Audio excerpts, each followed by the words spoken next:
Você já percebeu que está morrendo fisicamente? Todos nós estamos, aos poucos, decaindo fisicamente. A velhice e a morte nos esperam em consequência do pecado. O mundo todo está morrendo. É o que diz o livro de Hebreus, capítulo 9, verso 27. Da mesma forma como o homem está destinado a morrer uma só vez e depois disso enfrentar o juízo. Também o livro de Romanos, capítulo 5, verso 12. Portanto, da mesma forma como o pecado entrou no mundo por um homem, e pelo pecado a morte, assim também a morte veio a todos os homens, porque todos pecaram. Mas os covardes, os incrédulos, os depravados, os assassinos, os que cometem imoralidade sexual, os que praticam feitiçaria, os idólatras e todos os mentirosos, o lugar deles será no lago de fogo, que arde com enxofre. Esta é a segunda morte. O inferno, onde o fogo nunca se apaga, onde o seu verme não morre e o fogo não se apaga. Eles sofrerão a pena de destruição eterna, a separação da presença do Senhor e da majestade do seu poder. O que são essas palavras? Significam a morte eterna. Infelizmente, a Bíblia ensina que há um inferno. O próprio Jesus Cristo, que jamais mentiu ao ser humano e nem exagerou, avisou-nos sobre o inferno e que os que para lá vão estarão separados de Deus para sempre.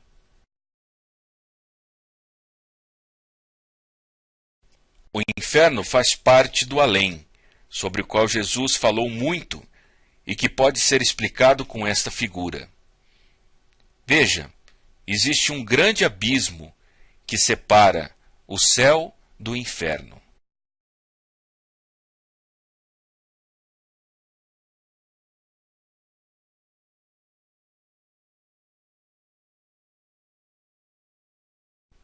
A lei de Deus condena o pecador à morte.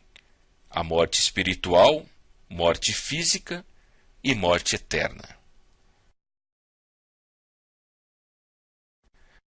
Mas quem peca tem que pagar. Alguém tem que pagar. Ou você, ou um substituto. Você tem que pagar sua dívida por causa do pecado. Ou pode arranjar um substituto, um fiador.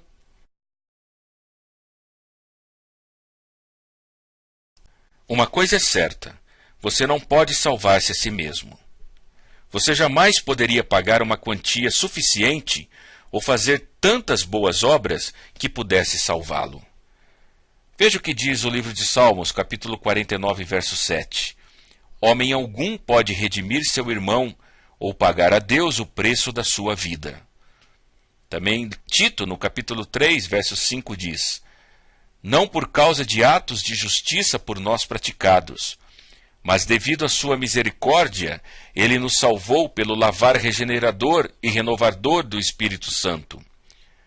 O apóstolo Paulo, escrevendo à igreja em Éfeso, no capítulo 2, verso 8 e 9, diz: pois vocês são salvos pela graça, por meio da fé, e isto não vem de vocês, é dom de Deus, não por obras, para que ninguém se glorie.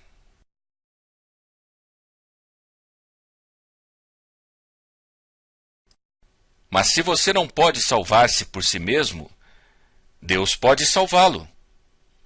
O Senhor, o seu Deus, está em seu meio, poderoso para salvar. Ele se regozijará em você, com o seu amor a renovará. Ele se regozijará em você com brados de alegria. Diz o livro de Sofonias, capítulo 3, verso 17. Deus, nosso Salvador, que deseja que todos os homens sejam salvos e cheguem ao conhecimento da verdade. Porque Deus tanto amou o mundo que deu o seu Filho unigênito, para que todo que nele crê não pereça, mas tenha vida eterna. Pois Deus enviou o seu Filho ao mundo não para condenar o mundo, mas para que este fosse salvo por meio dele.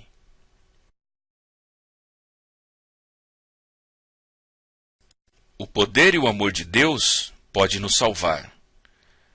Você pode ver isto nesta cena inesquecível. Jesus morreu por nós, pagou a dívida por nós, ofereceu-se a si mesmo em nosso lugar.